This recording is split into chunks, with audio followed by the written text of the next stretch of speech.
Спортсмен из Узбекистана, 25 лет, вес 70 килограмм, рост 170 сантиметров, профессиональный рекорд, дебют, бойцовский клуб «Беркут», тренер Юлдашев Шамсидин, база ММА. Встречайте, Ферганский дракон, Бакиев Каирбек.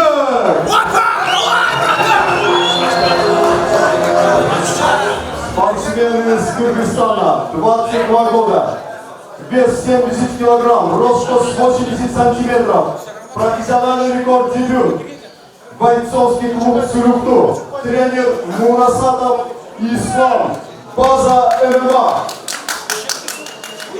Боевой псевдоним «Воин» Алимов Бекнур.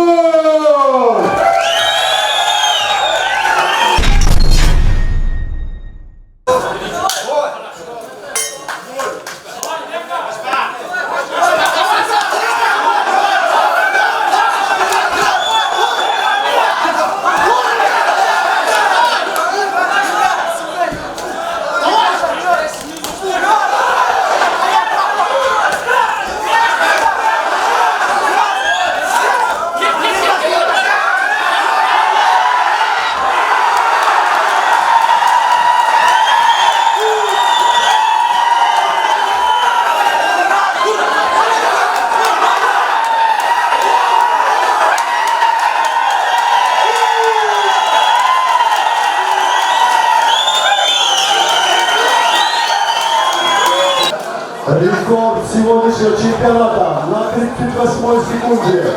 Техническим нокаутом через добивание. Победу одержал спортсмен из Кыргызстана. Синюгин, город Кыргызстан.